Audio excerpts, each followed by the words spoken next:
Di tahun 2009 ada hal yang menarik, sekelompok anak muda di Jepang itu yang namanya geng Satoshi itu tidak percaya lagi sama currency. Karena currency dunia yang dicetak oleh yuan, oleh yen Jepang, oleh rupiah, oleh dolar, itu mereka bisa nyetak suka-suka dengan versi mereka. Apalagi negara kuat, strong country ya, seperti Jerman, seperti Prancis, seperti Amerika. Mereka bisa suka-suka mereka mencetak uang, dan habis itu uang tersebut disalurkan ke negara berkembang untuk mengimbangi inflasi yang kalau uang itu berada di negara mereka. Itu saya mau memulai dari cerita itu. Nah, yang menarik, anak muda itu menciptakan Bitcoin berbasis blockchain. Blockchain hanya ledger ya, hanya sistem ini. Nah, di tahun 2009 tersebut, blockchain masih nobody, masih nggak ada apa-apanya. Tapi dia menciptakan 21 juta Satoshi ini adalah fix. Jadi dia nggak nambah, dia nggak ngurangi. Karena sesuatu yang fix itu menjadi predictable, menjadi bisa menebak. Kalau underlying-nya dia cetak print, itu dunia realnya menjadi tidak bisa ketebak. Ini kehebatannya Bitcoin. Bitcoin baru masa jaya 2016-2017. Bitcoin masa jaya, dan di sini kaum globalis merasa bahwa dunia nanti go digital. 2030 itu mungkin 5G digital itu sudah 90% gitu ya. Nah, mereka tahu bahwa currency nanti itu bukan currency fisik seperti negara punya, tapi currency-nya digital. Nah, mereka ingin mengontrol digital itu. Sekali lagi, kalau kita ngomong tentang currency atau digital currency ini, bukan menganggap bahwa oh Ethereum, oh Bitcoin segala macam Anda mulai beli. Enggak. Mereka akan nerbitin sendiri. Dugaan saya adalah Libra, dugaan saya adalah Tesla. Ini masih dugaan ya. Jadi belum tentu mereka terbitin sekarang atau mereka beli yang sekarang. Semuanya masih bisa berubah, tapi saya mau menceritakan bahwa mereka ingin mengambil kendali dunia setelah dolar selesai. Dolar nggak amanah menurut mereka. Untuk itu, sewaktu mereka mencoba di tahun 2018, di mana Libra diluncurkan,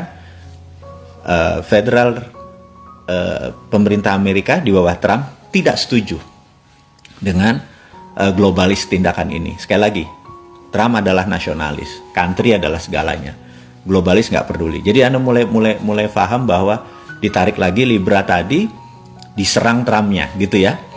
Nah, jadi Trump ini saat ini adalah satu-satunya mungkin orang yang nasionalis patriotik, cuman dia asshole aja secara pribadinya, tapi secara bernegaranya dia country first gitu ya, negaranya segalanya. Nah, balik lagi ke cerita para globalis tadi. Jadi dia masuk ke belakang sebentar, serang Trump dengan menggunakan, saya anggap biological weapon saat ini, COVID. Begitu udah ada vaksinnya, dia terbitin COVID lagi. Jadi jangan-jangan COVID-nya ada 4 lapis, vaksinnya baru 1. Jadi vaksinnya nanti ada 4 macam harusnya. Jadi nggak pernah selesai. Yang jelas untuk mukul Trump udah jadi, karena yang penting dia kendalikan Amerika dulu. Kalau Amerika kendalikan, maka sistem nanti kalau digital currency mereka terbitkan, mereka bisa mengendalikan Amerika. Itu grand plan-nya. Jadi karena saya baca sekali, oke, ini kita stop dulu. Ini cerita permukaannya. Apa yang terjadi dengan kita gitu. Jadi saya ingat satu hal, bahwa saya melihat saya menganalisa blockchain is the winner. Itu dulu ya. Saya teman-teman mungkin beberapa kali saya mencari blockchain is the winner. Jadi gini, saya pernah di tahun 2000-an, saya bertiga dengan teman saya, Mr. P dan F gitu ya, sahabat saya, dua-duanya Chinese, pengusaha sukses Chinese Indonesia, dan itu sahabat saya. Terus tahun 2000 itu kami lagi ke San Francisco. Kami tertarik dengan paket C-nya Google. Jadi Google mau menjual 21% sahamnya dengan harga 36 juta dolar gitu ya. Dan saya melihat peluangnya, kami bertiga diskusi di kamar di apartemen itu, diskusi. Saya dan 2 teman saya, satu teman saya tadi, si Mr. P tadi, bilang kayaknya kita invest deh di Google gitu ya. Terus tapi teman saya yang F ini nggak setuju, karena dia mayoritas saham ya, hampir 70%. Jadi dari 36 juta dolar tuh mungkin dia yang terbesar. Jadi singkat cerita kami berdebat 2 malam. Terus dia bilang nggak. Search engine the end, the winner is Yahoo katanya. Ini tahun 2000 ya. Wah, saya bilang enggak deh. Gue suka tuh sama Sergey Brin. Saya suka sama idenya, saya suka sama konsepnya gitu-gitu ya. Terus kami berdebat, dia bilang enggak, lu masuk sini. Kalau masuk sini nggak bisa, karena 21%-nya kan 36 juta dolar, duit gua nggak nyampe nih, saya bilang gitu. To make story short, akhirnya nggak jadi beli. Saya ingat 2018, saya ketemu di elevator di gedung BCA. Saya, bro, makan siang dong kita gitu ya. Terus salah satu yang diskusikan adalah, wah, coba dulu kita masuk 21% saham Google. Sekarang nilainya berapa? Anda tahu Alphabet itu yang punya Google nilainya kan 1000 billion. Kalau 21%-nya kan 210 billion. APBN kita itu kan 2000 triliun, itu kira-kira 140 billion dolar. Jadi kita punya kekayaan tuh sama dengan kekayaannya APBN Indonesia. Saya bilang itu ngimpi lah, udah lewat gitu ya. It was then gitu ya. Terus saya bilang, lu main apa sekarang? Itu 2017 saya bilang, gue main blockchain. Saya bilang kayak gitu. Ingat ya, Bitcoin adalah blockchain, tapi blockchain bukan Bitcoin. Jadi nanti akan kita sampai ke sana. Gue bilang, blockchain is the winner. Oh ya gitu ya. Jadi kita tahu di tahun 61 pemerintah Amerika memutuskan ingin membentuk komunikasi yang lain di luar PSTN. Dulu kan PSTN itu kabel ya. Tahun 64 mereka memulai proses produksinya. Kemudian tahun 69 untuk pertama kalinya WWW, internet diluncurkan gitu ya. Jadi sekarang ini internet WWW itu baru 52 tahun kali ya, dari tahun 69. Dan saya melihat bahwa blockchain akan men-challenge internet dan WWW tadi gitu. Saat ini masih hybrid, tapi suatu hari dia akan stand alone gitu ya. Nah, itulah platform yang kita ambil dari seluruh sistem. Saya tadi ada Santara, ada Dinar dan segala macam, kita menggunakan basic itu. Sekali lagi, itu tidak sederhana. Itu hanya teknologi dan kita masih hybrid, dan itu everlast. Karena itu perhitungan kita sangat trusted open ledger. Oke, selesai lagi ya alasan teknologi. Yang kedua adalah kita minta izin nih sama pemerintah Indonesia untuk menerbitkan sistem payment system gitu. Kebetulan partner kita IPEMO, di mana sahabat saya yang juga memiliki saham di Dinaran ini punya payment gateway yang namanya IPEMO. IPEMO saat ini adalah alhamdulillahnya ya, udah 8 tahun berjalan, omsetnya baru 52 miliar per jam gitu ya. Jadi punya platform yang sangat solid sekali untuk menjadi mitra dari Dinaran. Jadi saya sangat serius sekali dengan teman-teman membangun Dinaran ini, karena benar-benar tadi platformnya harus benar-benar solid. Karena kita adalah main di dunia pembayaran dan dunia payment system gitu ya. Ini benar-benar harus solid, nggak bisa dihack, nggak bisa dan lain sebagainya. Nah, jadi satu itu ya, saya mencerita latar belakangnya. Kemudian ada hal yang menarik, sewaktu kita minta izin ini, kita kan mau rupiah kita itu ada underlayingnya, ada nggak boleh rupiah kita berdasarkan rupiah saja. Itu kita tahu, Anda tahu rupiah dibandingkan dolar tahun 70 itu $1 tuh 350 rupiah gitu ya. Sekarang $1 14.000 gitu kira-kira. Janji saya minta teman-teman nulis deh kira-kira tahun 2024 lah. Dolar ke 12.000 atau dolar ke 16.000, udah sesederhana itu gitu ya. Tebak-tebakan aja, kita main capsa lah. Kalau dulu main gambaran lah, besar kecil gitu, kalau yang suka main begituan gitu ya. Jadi mau nebak ya, sekarang 2021, pertanyaan 3 tahun lagi 2024, rupiah ke 16.000 atau rupiah ke 10.000, udah gitu aja gitu ya. Nah, kalau Anda bilang bahwa selama Indonesia merdeka rupiah selalu melemah, dengan old system yang nggak pernah ganti-ganti ini, jawab pertanyaan saya, gimana caranya rupiah jadi 10.000? Gimana caranya gitu? Bagi saya adalah lu bullshit, lu janjiin rakyat bullshit, lu nggak akan pernah bisa buat rupiah 10.000. Kalau 16.000, 17.000 rasanya digaransi gitu ya. Balik lagi, emas sekarang. Emas tahun 90 itu 1 gram 25.000 rupiah. 10 tahun kemudian tahun 2000 emas itu 350 ribuan gitu ya. 10 tahun loh itu. Naiknya berapa persen coba? Dari 25.000 ke 300.000 berapa persen gitu. Kemudian emas di tahun 2010 itu 450 ribuan gitu. Itu 2010. 2020 Anda cek sendiri. Sekarang 1 gram 1 juta. Pertanyaan saya sederhana. Kira-kira di tahun 2030 1 gram emas jadi 500 ribu atau jadi 2 juta? Sesederhana itu gitu ya. Gitu. Nah, tidak ada satupun yang menggaransi rupiah akan menjadi kuat, entah itu melawan dolar, entah itu melawan emas, gitu ya. Sekarang saya tanya ke sahabat semua, kok Anda berani pegang rupiah tanpa underlying? Gitu, itu pertanyaan saya.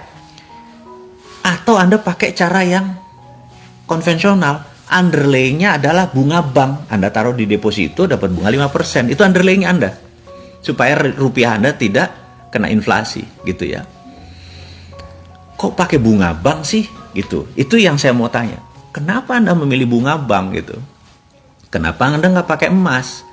Karena emas nggak liquid. Kalau kita beli 10 gram, kita lagi perlu yang harganya sekitar 10 juta, Anda perlu 2 juta, Anda harus nyairin 10 jutanya gitu ya. Mendarat emas menjadi tidak liquid. Itu yang menjadi masalah berikutnya dari menyimpan emas gitu ya. Nah, Dinaran akhirnya mencoba ketemu di tengah. Kita adalah digital gold, digital system dulu. Jadi Anda beli emas 10 gram, Anda boleh taruh di rumah emasnya tadi. Terus kalau Anda mau mencairkan emasnya tadi cuma 2 gram, kirim lagi fisiknya ke kantor Dinaran, bolak-balik. Anda rugi ongkos. Kenapa nggak Anda titip di kustodiannya di kita, di banknya kita gitu ya. Bank kita bermitra sama Bank Artagraha. Gitu. Ya udah, kenapa nggak taruh karena ini sistem perbankan, ini adalah sistem segalanya. Nah, itulah yang saat ini alhamdulillah baru 130.000 sahabat kita yang join di Dinaran gitu ya. Saya bersyukur sekali karena kita baru 6 bulan dapat dipercaya. Nah, ada yang menarik. Sewaktu kita mengurus perizinan, ini sekali lagi ini menarik nih perizinan, karena kalau Anda investasi izinnya OJK, harus diingat ya. Jadi kalau tanya Dinaran OJK-nya gimana? Ini nggak ngerti nih. Tapi kalau Anda sistem pembayaran, izinnya Bank Indonesia. Jadi ingat, Dinaran bukan OJK, Santara yang OJK, karena investasi. Kita nggak investasi kan, kita nabung dan sistem pembayaran. Kita ada di Bank Indonesia. Nah, saat ini mitra kita, karena kita bukan bank, kita LKBB, Lembaga Keuangan Bukan Bank, maka kita bermitra dengan Bank Artagraha gitu. Nah, why Bank Artagraha? Banyak bank yang lain. Bank Artagraha itu direspek sama Bank Indonesia. Udah, sesederhana itu, dan dia bank buku 2. Nah, kalau bank buku 2 itu mudah ngomongnya dengan bagian teknologi, dengan bagian ini. Tapi kalau bank kayak Bank Mandiri, waduh, bisa 2 tahun nggak kelar-kelar, kapan bisnisnya gitu ya. Kalau izinnya. Nah, terus ada yang menarik lagi.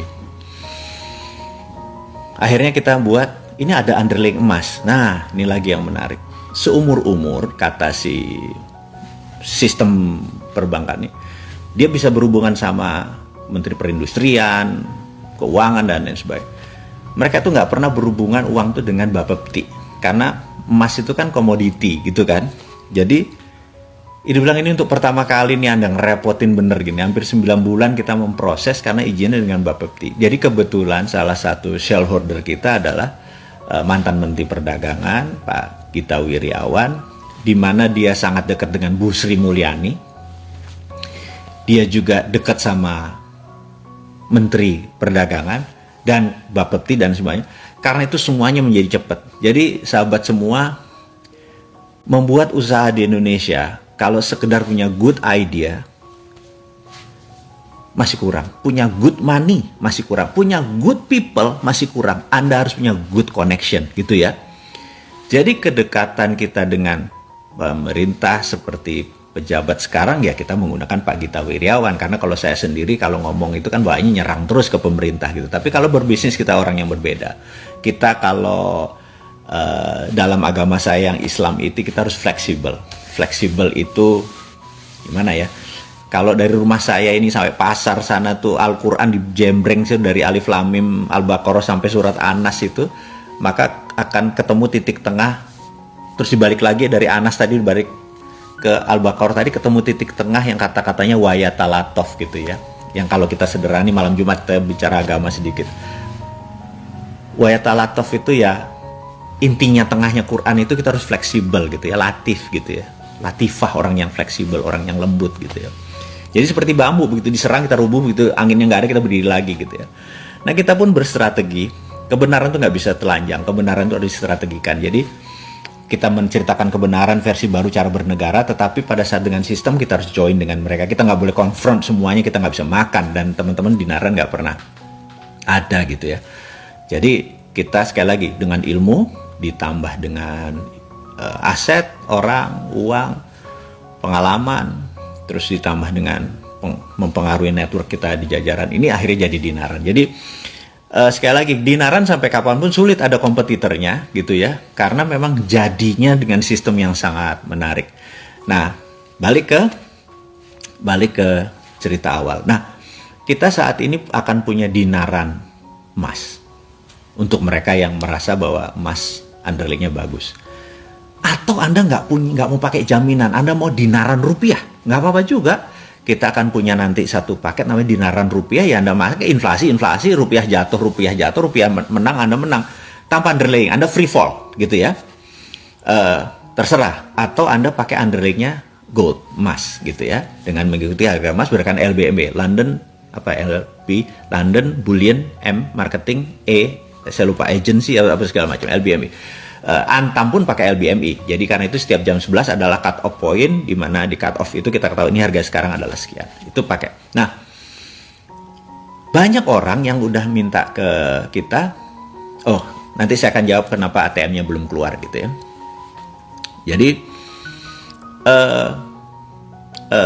Anda boleh tanya, apakah banyak orang yang merasa enggak, saya nggak mau pakai underlyingnya emas, saya mau pakai underlyingnya dolar gitu ya. Nah saat ini kita sudah dalam sampai titik puncaknya menyelesaikan sistem tersebut dan perizinan. Sekali lagi di Indonesia yang paling berat adalah masa, kalau nggak ada perizinan besok udah dagang kita. Jadi sebentar lagi kita ada Dinaran dolar. Jadi Anda bilang aku nggak underlying aku nggak mau pakai emas, aku mau pakai dolar, monggo. Ada yang bilang, aku tuh setiap setahun sekali pergi umroh. Jadi saat ini ada saudara kita yang berhaji dan umroh tuh sekitar 1 juta orang. Tapi saat ini mungkin karena COVID agak tertunda sebentar. Sehingga yang jadi masalah adalah pada saat aku ke sana harus tukar real. Kemudian dari real ke Indonesia lagi, tukar lagi. Kena kurs bolak-balik. Nanti ada Dinaran real. Jadi Anda di Saudinya pakai rial, balik ke Indonesia pakai rupiahnya gitu. Kita bekerja sama Stancap.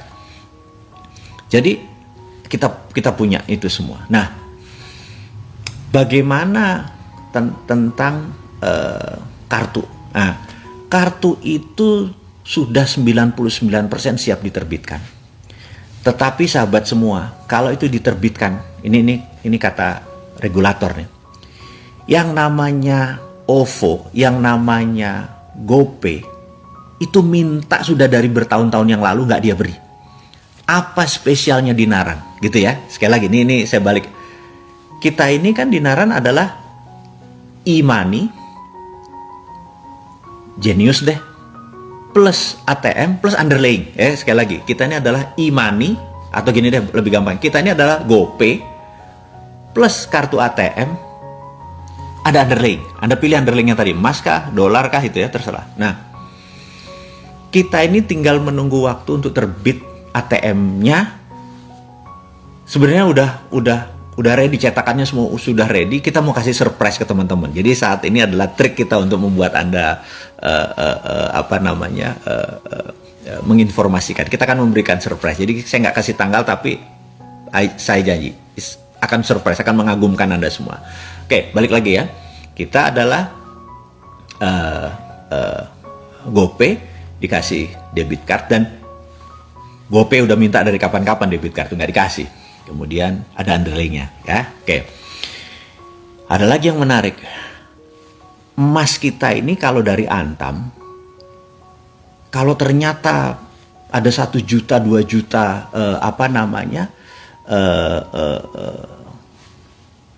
nasabah, transaksinya ini Antam nggak cukup. Kita udah tanda tangan sama Antam lah.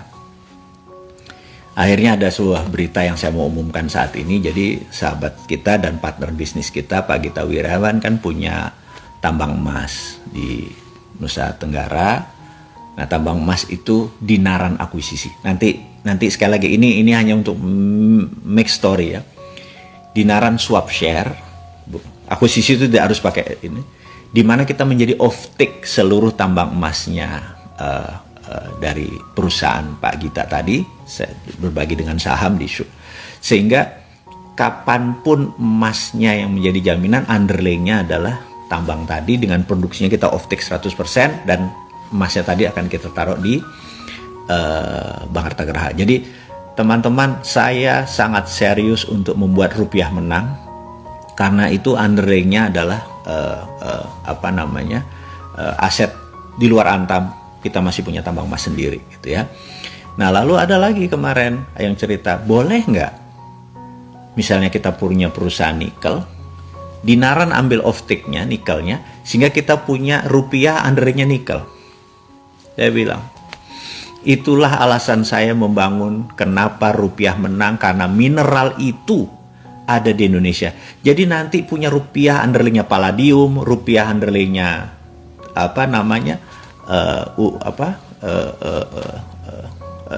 PGM atau precious group metal ada. Itulah membuat kita mempunyai bursa-bursa tadi, tambang emas, tambang perak, tambang tembaga, tambang segala macam.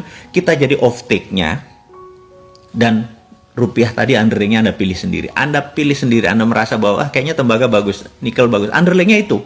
Begitu harga nikel naik, rupiah Anda naik gitu ya.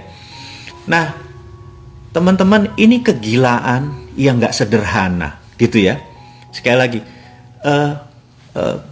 saya minta dukungan sahabat semua bahwa ini PR kita masih banyak. Kita masih belum ada setahun, izin kita masih tadi, berarti kita akan punya bursa untuk underlying tadi. Jadi saat ini ya masih dolar dulu, masih rial dulu deh. Apakah nanti rare earth atau logam tanah jarang bisa menjadi underlying kita? Bisa gitu ya. Tantanum, germanium, platinum, bisa. Itu mimpinya bahwa harta kita tidak dibawa keluar, tapi jadi underlying dengan pakai digital. Jadi mungkin saat ini yang kita cari apa? Kalau Anda punya tambang, ya udah, Dinaran jadi off-take-nya. Jadi contohnya gini, Anda punya tambang emas kecil-kecilan deh. Katakanlah Anda bisa memproduksi selama 10 tahun tuh 500 kilo gitu ya. Dinaran akan jadi off-take-nya. Nah, surat Dinaran tadi Anda bisa pinjam dari bank, karena penjaminnya adalah Dinaran gitu ya.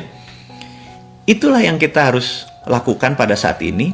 Jadi sewaktu tambang emasnya Pak Gita tadi memerlukan funding, karena kita punya crowdfunding yang tadi, yang sebenarnya duit kita semua tadi, yang menjadi emasnya tadi, inilah yang dijaminkan untuk mengeluarkan dana untuk membangun tambang emas tadi. Jadi uang muter aja di situ. Nah, alhamdulillahnya berdasarkan GRC, cadangan emasnya Pak Gita itu cukup lumayan, hampir sekitar 11,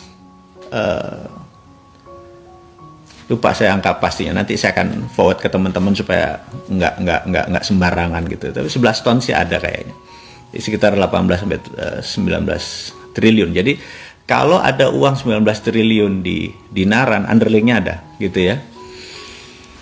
Dan apakah ini stop? Saya akan bocorkan bahwa Pak Gita terus mengekspansi, memberi tambang emas sebagai underlying dari Dinaran. Ini cerita panjang gitu. Dan apakah Dinaran berhenti di emas? Enggak, ada Dinaran perak, ada Dinaran nikel dan lain sebagainya. Jadi Anda yang unik bahwa nikelnya tidak keluar, emasnya tidak keluar, emasnya di tanah air. Itulah yang saya bilang pemerintahnya, suatu hari Dinaran akan diakuisisi oleh negara Indonesia. Dan ini akan menjadi underlaying-nya. Dan saya kasih, kalau negara minta, ya udah Dinaran diambil untuk sistemnya, daripada pakai link aja segala macam, ambil Dinaran, dan saya kasih buat negara. Bener nggak? Itu membuktikan bahwa kita NKRI garis lurus. Apa yang kita bangun itu hanya bentuk nyemoni atau nyindir. Lo nggak bisa gue bikin. Walaupun gue bleeding, gue berdarah-darah, gue harus dibilang dreamer atau segala macam, dibilang halu. Tapi kita udah buktiin gitu ya. Nah teman-teman, cerita-cerita dongeng seperti begini akan saya ulang-ulang terus. Karena ini adalah bagian dari kontribusi rupiah menang. Jadi saat ini, sahabat semua, saya jangan sampai rupiah Anda tidak ada underlying, tidak ada insurance, tidak ada. Kedua, jangan sampai underlyingnya tuh bunga bank. Itu. Lebih baik Anda pakai emas. Cuman emas digital. Tapi kalau Anda nggak mau pakai emas digital, Anda beli emas, emasnya taruh di rumah, monggo. Gitu ya. Nggak masalah itu semua. Atau sebaliknya, Anda punya emas gede di rumah, punya 1 kilo, 2 kilo gitu ya. Terus daripada Anda bingung di rumah, ya udah taruh di dinaran karena kita punya security, punya insurance, taruh uang Anda terus mengikuti harga emas, rupiahnya Anda bisa tarik kapanpun, fisiknya pun Anda keluarin suatu hari Anda bisa. Semuanya simple dan kantor kami saat ini hanya satu. Karena kita akan menjadikan the first digital banking yang pakai underlying. Kantor kita hanya ada di STJ Senayan. Jadi teman-teman semua yang di Jakarta Anda bisa datang ke kantor itu, Anda diskusi dengan teman-teman di sana. Kemudian kalau yang lainnya menggunakan digital lewat udara. Jadi sahabat semua, semoga informasi walaupun singkat ini Anda dapat memahami apa itu dinaran, kenapa rupiah menang, kenapa Indonesia akan berdaulat, kenapa seluruh tambang yang tadi hanya untuk kepentingan dagang diekspor keluar, hanya untuk trading, bukan menjadi underlying yang membuat kita murka tuh, kenapa nggak jadi underlying gitu ya. Nah kalau tuh jadi underlying, rupiah dicetak berapapun underlyingnya kuat gitu ya. Jadi misalnya nih contoh nih, pemerintah Indonesia sekarang printing money deh, 10 triliun, 10 triliun taruh di kita punya underlayingnya terus disalurkan lagi ke masyarakat, itu rupiahnya punya underlaying gitu ya. Jadi mudah-mudahan sahabat semua, ini masih awal, ini masih perjuangan, ini penuh berdarah-darah, ini perlu kita bergandengan tangan, perlu nasihat, perlu kita masih belum sempurna, masih beta, tapi tanpa Anda ini semua nggak ada, tanpa Anda yang NKRI ini semua nggak ada. Kalau ya globalis ya udahlah, Anda menangin Ethereum, Anda menangin Bitcoin, monggo lah gitu ya. Itu pilihan Anda semua, tapi saya atas nama bangsa dan negara ingin mengajak Anda semua, yuk memenangkan rupiah, tetap pegang rupiah, dan pastikan rupiah Anda ada underlyingnya. Akhirul kalam, saya harus mengakhiri juga perjumpaan kita yang singkat ini. Saya ucapkan terima kasih buat waktunya, terima kasih sudah mendengarkan diskusi singkat ini. Anda pasti akan menang. Bismillah, Indonesia pasti akan sukses. Kita akan terus